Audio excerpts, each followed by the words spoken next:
قربانی کے لیے مخصوص جانور کو قربانی کے دنوں میں بنیت تکبیر ذبح کرنا قربانی ہے، اور کبھی اس جانور کو بھی اضحیہ اور قربانی کہتے ہیں جو ذبح کیا جاتا ہے۔ قربانی حضرت ابراہیم علیہ السلام کی سنت ہے جو اس امت کے لیے باقی رکھی گئی، اور نبی کریم صلی اللہ علیہ وآلہ وسلم کو قربانی کا حکم دیا گیا۔ ارشاد فرمایا، تم اپنے رب کے لیے نماز پڑھو اور قربانی کرو۔ ام المومنین حضرت عائشہ صدیقہ رضی اللہ تعالیٰ عنہا سے روایت ہے کہ حضور اقدس صلی اللہ علیہ وآلہ وسلم نے فرمایا کہ یوم النحر یعنی کہ 10ویں ذی الحجہ میں ابن آدم کا کوئی عمل اللہ کے نزدیک خون بہانے سے زیادہ پیارا نہیں، اور قربانی کا جانور قیامت کے دن اپنے سینگ، بال اور کھروں کے ساتھ آئے گا، اور قربانی کا خون زمین پر گرنے سے قبل خدا کے نزدیک مقام قبولیت کو پہنچ جاتا ہے، لہٰذا اسے خوش دلی سے کرو۔ سیدنا حضرت حسن بن علی سے روایت ہے کہ حضور اکرم صلی اللہ علیہ وآلہ وسلم نے فرمایا،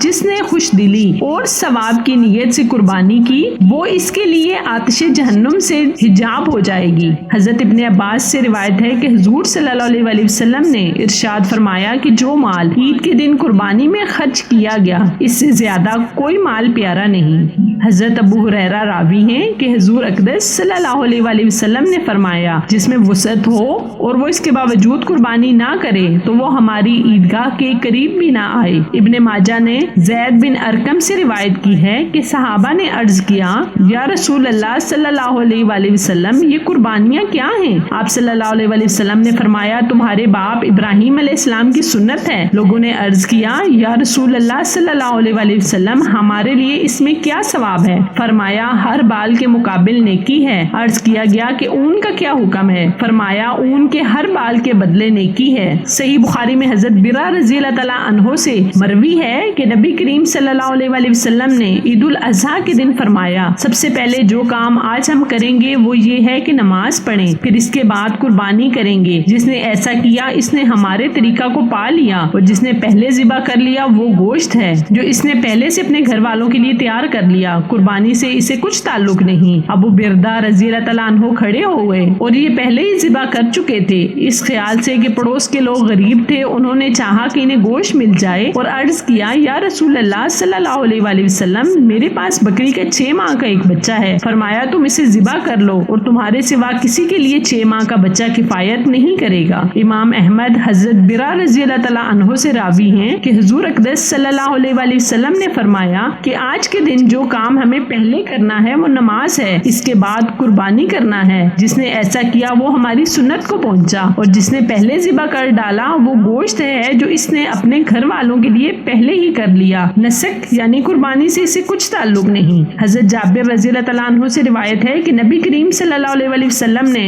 ذبح کے دن 2 مینڈے سینگ والے چت کبرے بھی کیے ہوئے ذبح کیے، جب ان کا منہ قبلے کی طرف کیا تو قربانی کی دعا پڑھی۔ ایک روایت میں ہے کہ حضور صلی اللہ علیہ وآلہ وسلم نے فرمایا، الہی یہ میری طرف سے ہے اور میری امت میں اس کی طرف سے جس نے قربانی نہیں کی۔ امام بخاری و مسلم نے حضرت انس رضی اللہ تعالیٰ عنہ سے روایت بیان کی کہ رسول اللہ صلی اللہ علیہ وآلہ وسلم نے 2 مینڈے چت کبرے سینگ والوں کی قربانی کی، انہیں اپنے دست مبارک سے ذبح کیا اور بسم اللہ اللہ اکبر کہا۔ کہتے ہیں کہ میں نے حضور صلی اللہ علیہ وآلہ وسلم کو دیکھا کہ اپنا قدم مبارک ان کے پہلو پر رکھے ہوئے تھے، اور آپ صلی اللہ علیہ وآلہ وسلم نے بسم اللہ اللہ اکبر کہا۔ ایک صحابی سے روایت ہے انہوں نے حضرت علی رضی اللہ تعالیٰ عنہ کو دیکھا کہ 2 مینڈوں کی قربانی کر رہے ہیں۔ میں نے کہا، یہ کیا؟ انہوں نے فرمایا، رسول اللہ صلی اللہ علیہ وآلہ وسلم نے وصیت فرمائی کہ میں حضور صلی اللہ علیہ وآلہ وسلم کی طرف سے قربانی کروں، لہٰذا میں حضور صلی اللہ علیہ وآلہ وسلم کی طرف سے قربانی کرتا ہوں۔ ام المومنین ام سلمہ